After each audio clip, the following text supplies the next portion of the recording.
3 days of inspiration, content, and connections with fellow executive women at leading retailers and brands. You can't miss the 2021 Women in Retail Leadership Summit. Connect with and learn from inspirational women leaders at this exclusive boutique event from October 11th to the 13th. The safety of our attendees is our number one priority. Go to womeninretailsummit.com for our full event safety plan and to register to attend. We can't wait to see you there.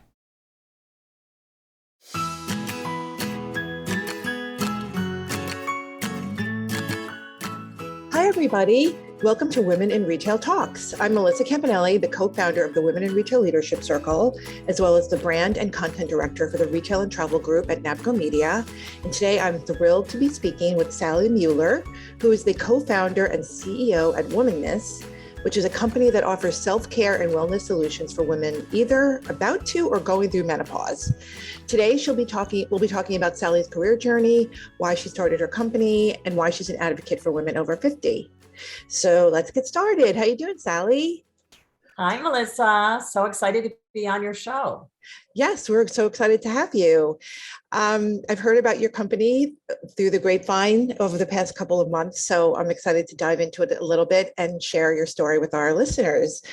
So we'll start there. Tell us a little bit about Womaness and the products you sell. Yeah, so Womaness's mission is to spark menopositivity, and I'll get into what that means, but spark menopositivity through innovative products, through education and inspiration.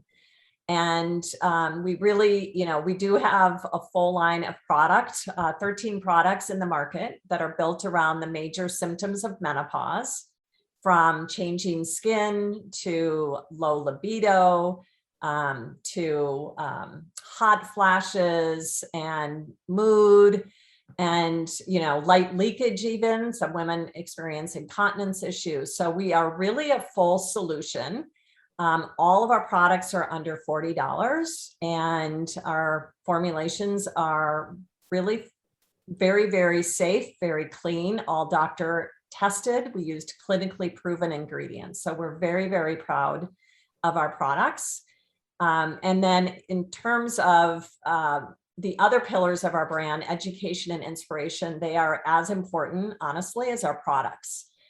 We found through our own personal experience, my personal experience, and I say we, my co-founder, Michelle, after a lot of research with women, we really concluded that a lot of women do not understand their own menopause journey, or they are about to embark on menopause perhaps, and they really go into it much like myself, just the way I went into it, just not really understanding what was about to happen. And so education is really, really important to our brand. We're investing a lot in sharing different experts. We have experts from Mayo Clinic, as well as experts even in happiness, because the mood changes are also as significant as the physical changes as well. Nutrition, we just did an interview with a fitness expert because a lot of women obviously really complain about weight loss. We're not going to address that with product. We really want to address that with educational material. So again, education is another important pillar. And then inspiration. What we found is that women in their 40s and 50s love to be with other women. Obviously, millennials do too, but I think women were really craving the connection with other women. They wanted to hear just different inspiring stories from women, whether it was their career, whether it was family, or obviously even their own wellness journey through menopause. So giving women a platform to really hear from other women and be inspired and exchange that is also a very important pillar for us. So we've really formed a community through our private Facebook group called the After Party. And obviously all through our social and in real life events that we're doing now that COVID's a little more under control. We've definitely want to do more of those events in 2022. So those are really the three big pillars of our brand. That's great. You really explained it well. And everything you're saying, I totally relate to, especially with Women in Retail Leadership Circle, which is the group that I've co-founded. There's a huge, sort of need for connection between women, senior level women in retail, which are probably in the age group that you're talking about. So I completely understand what you're saying. And I think it's great that you're taking that sort of perspective with this company. And that sort of dovetails into the next question, which was, the white space that you saw. I mean, most of the founders we speak to on this podcast usually saw some white space, which is what made them decide to launch their company. I think I know what you're going to say, but I would just love to hear your perspective. Yeah, it's a massive white space. I mean, there's 50 million women going through menopause in the US alone. And I was reading some stats last night that there will be more women between 40 and 65 in the next several years than women under 18. So it's just a really, really growing market. But I would say my own personal journey, when I, had a doctor's appointment and they recommended that I try some different products. This is a few years ago, obviously. And I did my own research on those products and realized that, oh my gosh, the packaging was very outdated. The product names were even hard to pronounce. The formulations weren't necessarily made with, the cleanest ingredients. And I felt like there was a huge opportunity to bring something modern, something that was, a line of product that was obviously not only efficacious, but looked beautiful on your vanity. So, so I think the white space that we identified was really born out of a personal experience. But then when we started really digging into it, we realized that it is truly a desert out there. There's, a lot of, different, I would say, older legacy brands that, may offer, vaginal lubricants or, dabble in kind of some of the different products. But there's no one brand that was providing a total solution as robust as we wanted to provide. So just, an incredible opportunity to really modernize this. Obviously, open up the communication lines, get this taboo topic shattered and really out in the open. And the response has been incredible. Yeah, that's great. I love it. So we always love to hear founders' journeys on this podcast. So let's talk about, I know you have a great background in retail. So why don't you share that a little bit with us, sort of what led you to doing this? Yeah, I mean, so many decades of really building brands for women. I love retail. I love building brands. And I started my career at Target and worked there almost 25 years. Spent the first part of my career in merchandising. So I learned a lot about trend curve management and running a business and supply chain and just kind of all the things that go into product and making a marketable product or a product that actually, delivers to a guest need, as Target likes to say. So spent just, an incredible, or built an incredible career there, and then decided to leave. I was turning 45 and I just felt like it was time to, start my own business. I really felt inspired by my experience at Target and felt like I could do something with that on my own. So I started my own experience and wanted to move from retail, inside a retail environment, to more of a brand building environment, helping retailers like Target and several others. So moved to the brand side of the business and spent the past decade really working on building brands. I would say one of my most successful things was approaching the founders of Who What Wear, Catherine and Hillary, and convincing them, which was not hard to convince them, but really, inspiring them to take this media brand that they had created called Who What Wear and turn it into a very successful line of product. So we decided to do it together, and we launched at Target in 2016 and built an incredible business with that brand at Target, and then helped expand that brand internationally.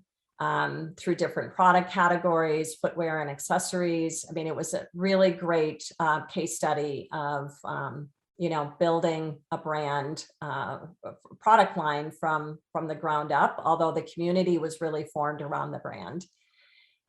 So I did that. And then I worked on several other really interesting projects. One was with First Skincare, really helping incubate that from the very beginning.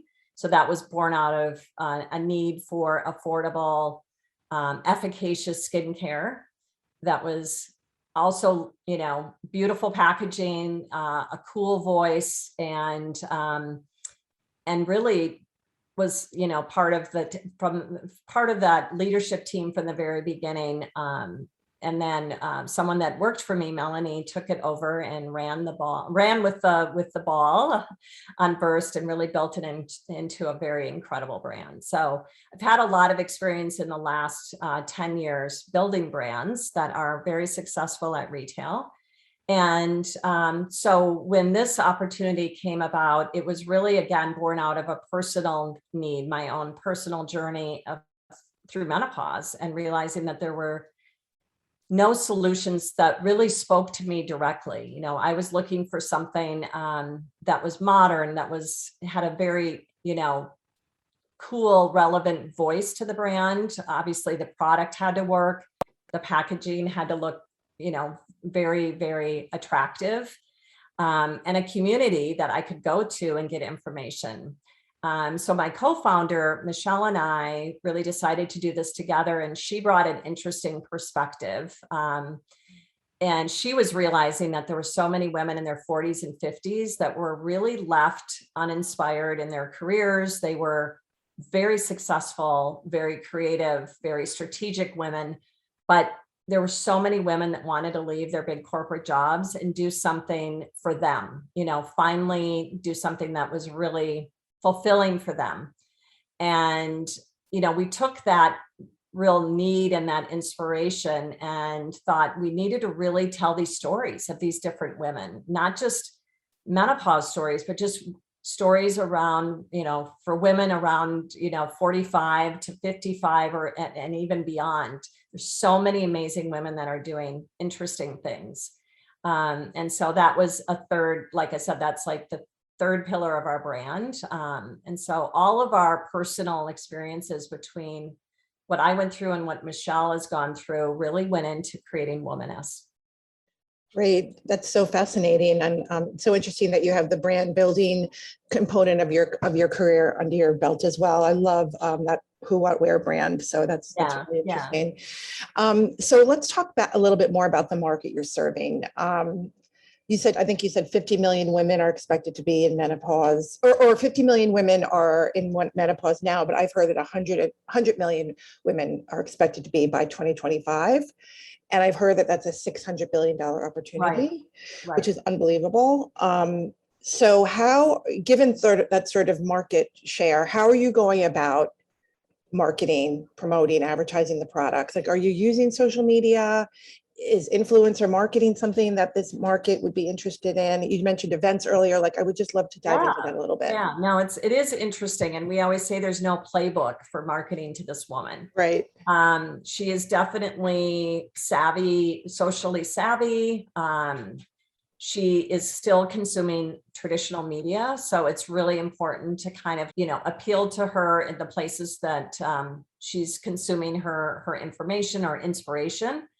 And it's different than marketing to a millennial, although there are similarities. Like, we are definitely using social media. She is on Instagram. She is on Facebook. I think, I have a theory that I don't think she's as involved in Facebook as she once was. I think she's now, moved over to Instagram. I think she's even on TikTok. So there's definitely a role for edutainment through some of those other channels. But Facebook is still kind of the bread and butter, and where she, connects to her friend group and her family. So it's still a great place to reach her. We are also using influencers. This woman, much like the millennial counterpart, loves to be inspired from her favorite influencers. They just happen to be very different. They're not probably the influencers that a millennial, well, we know they're not the same influencers maybe that a millennial follows. And I would say there's fewer macro influencers. When I was at Who What Wear, we would have influencers that had 1 million or 2 million followers, right? It's very hard to find influencers in this demo that have that kind of following. They might have 250,000, they might have 500,000. There's celebrities for sure that have that kind of following, but we're trying to go after women that I think our audience will really respond to. And she's not always responding to a celebrity. She might be responding to, a skincare expert or, a wellness expert. So the audience, their follower count is just not as robust as what you can find in the millennial space, but it's still very, very effective. And so those are really important channels. I would say we also always say as a team that we're building our community one woman at a time. So the personal connection to women is really, really important. And yes, it is when you're marketing a millennial brand, but I would say this woman is even values it more than perhaps a millennial does. Mm-hmm. That's why events and ambassador program is something we're building out. Those tactics, if you call them that, are really, really effective at reaching this woman. And then lastly, I would say traditional media, like I said, she is still watching broadcast. She watches, the TV morning shows. She watches daytime talk shows. We were on the Ellen show in June, and that was exciting. Thank you. It was a great proof point that our woman is watching shows like Ellen. She wants to be entertained. She wants to laugh. She tunes in maybe at the end of her day, and she just wants a little escape for a few minutes. So yes, I mean, obviously, if I had all the money in the world, I would be doing a lot more traditional media, but it's super expensive, as you know. Yeah. Well, that's really interesting, though, that you sort of found a niche within influencer and social, and Right. It sounds like using PR and spots on TV versus paid media, which is always great. So this product is sold in Target. So, and I know that you have connections at Target since you work there, but can you talk about some steps you took to get your product into the retailers? Same with Who What Wear, I suppose. I know that would be a dream for a lot of our listeners. Yeah, I mean, I think, regardless of relationships, you have to have a really, really solid idea. You have to have done your homework. You have to have painting the picture of what the white space is that you're filling. You have to do all of kind of that fundamental work up front. And then on top of it, really building a brand that is believable. In my case, we had not launched the brand yet. So really thinking through everything before you have a meeting with any retailer is so, so critical. What is the brand positioning, the white space that you're filling, your point of difference, your competitive advantage, the voice of the brand. How does that voice, not just the copy, but the visual, the aesthetic of the brand too. How is that going to come to life across all of the different marketing touch points too? And that's something too that I think we've learned is just how different you need to speak to the consumer when you're on Facebook versus TikTok even. So showing potential retail partners how the brand will come to life, and then how ultimately it's going to service their customer. That's what they care about, right? How are they helping their customer, meet a need or inspire them to shop for a want? In our case, we were trying to obviously fill a need. Women going through menopause is a huge market, as you just said, and they were really left to shop, kind of almost curate their own solution. And women they want a solution that's already laid out for them. They want it fully curated. They want to be able to trust that solution has been vetted by experts. In our case, obviously we did doctor testing as well, just to give that extra proof point. So we could really fully stand behind all of our products. So just do your homework. I mean, if you have a compelling idea, it's definitely worth exploring how that idea could come to life in a retail setting, but it's not for the faint of heart. It's a lot of work, as you know, Melissa. It's a ton of work, and we invested a lot of our own money. Michelle and I both invested a lot of our own money into really developing the brand from the very beginning, because we wanted to be able to do that before we went to investors. We really felt proud that we invested our own hard-earned money into developing the brand. Actually, if you don't mind, tell us the name of your co-founder, Michelle. What is her last name? Michelle Jacobs. Jacobs. Okay, cool. Yeah. So we talked a little bit about, sort of getting into Target. It sounds kind of like what you need to do to be, to start a business. I mean, it sounds like you just have to be prepared, and obviously find white space, like we talked about, that works well, and a bunch of other things. Right. So just in terms of entrepreneurs in general, are there any that you look up to, and why? Oh my gosh. I do look up to Catherine Power, my former boss at Who What Wear, a lot. I mean, she is tenacious.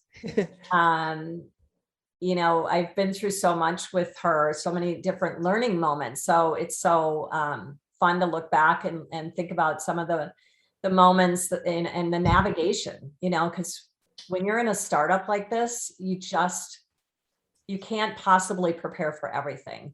And I think she taught me to really pick up the pieces and let things kind of, fall off your back. Don't let them rattle you, and stay strong, and do your, obviously do your homework, be prepared, and be as close to the consumer as possible.